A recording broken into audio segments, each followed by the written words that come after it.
Mastering the US visa process.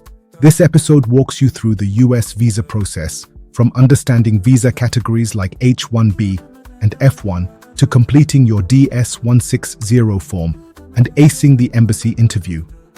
Learn practical tips, common mistakes to avoid, and real-life examples to ensure a smooth journey toward your visa approval.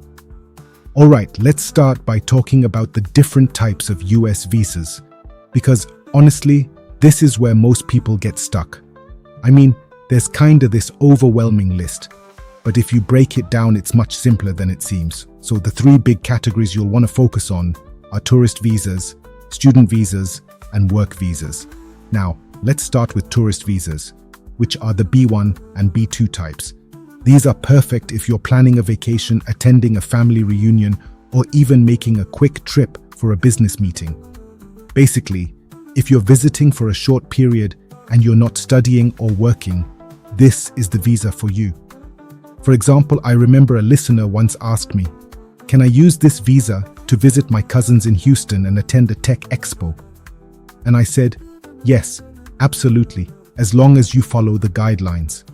Next up, we've got student visas, which are the F1 and M1 types. These are designed for, well, studying. If you've just been accepted into a US university like, say, UCLA or one of the other top schools, you'll need an F1. It's also important to note that M1 visas are for vocational studies, like if you're attending a specialized school for, I don't know, culinary arts or mechanics. See what matches your purpose, because these little details can really trip you up if you're not careful. And then we have work visas. Now this is where a lot of folks dream big, tech professionals heading to Silicon Valley, or skilled tradespeople coming to work for a major company. The H-1B is for those specialized occupations that require a certain level of expertise, and the L-1 is kinda for intra-company transfers. So, if your multinational employer wants to send you to their US office, the L-1 is your ticket. This part is especially critical. Do not apply for a tourist visa if you need a work visa. It's gotta align, or you might run into issues at your interview. So, at this stage, you need to focus on matching your purpose with the visa type. Tourist for short visits, student for education, and work for employment. Once you've figured that out, you can start diving into specific requirements and documents for your category. The DS-160 form, your first step.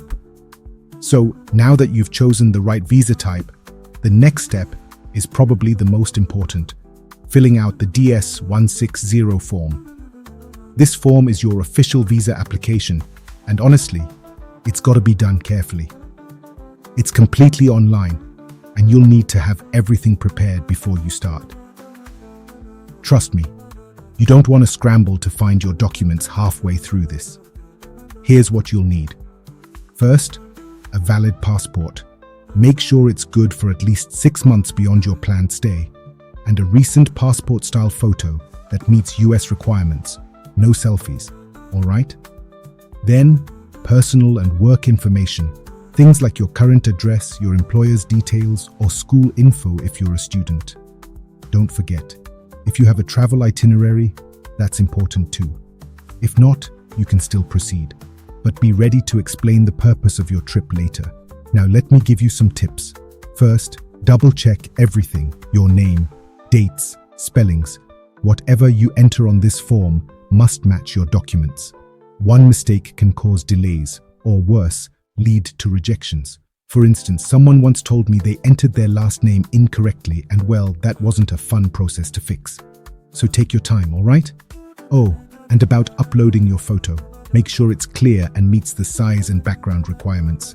The system's pretty strict on this, and if your photo doesn't match, it could delay your application. You might even have to reschedule your appointment altogether. Don't skip this step. It's way too important. One last thing, save your application as you go.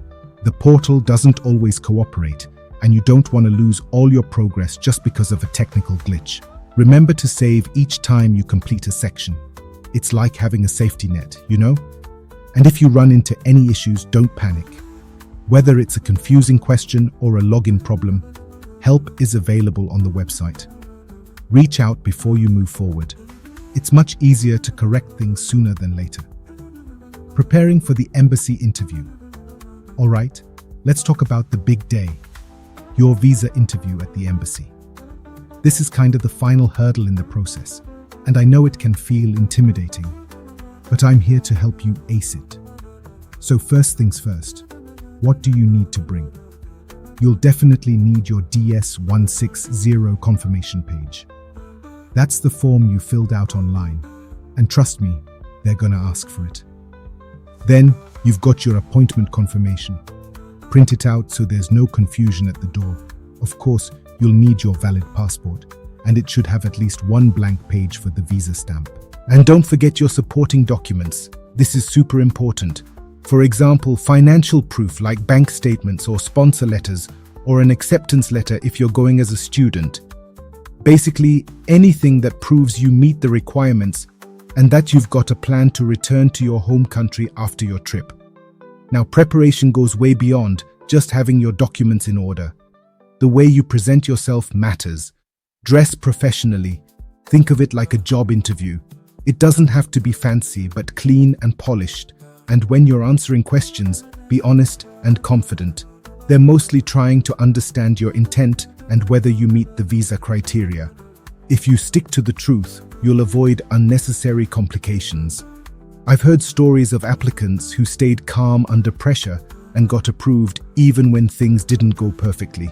Like, one applicant forgot a minor document, but remained polite and composed. They were given a chance to provide the document later, and their visa was approved. The key is to show that you're organized and serious about your application. And just remember, it's normal to feel nervous. Take a few deep breaths before your interview. It helps to clear your mind. You've done the work, and you've got this. It's not about being perfect. It's about being prepared and professional. So, that's the embassy interview in a nutshell. I truly hope this guide makes the whole US visa process clearer and a little less overwhelming for you. Remember, no matter where you're coming from or what your dream is, it's all about taking one step at a time and staying determined. And on that note, I'll wrap things up. In the next episode, we will break down two important concepts to master for the interview: economic and family ties. These two concepts are proofs to your visa approval. What are they and how to break them down? Thanks for tuning in to Mastering the US Visa Process. Please subscribe and like this video, and I bring you experts' tips in the next episode. Take care, be confident, and I'll see you next time.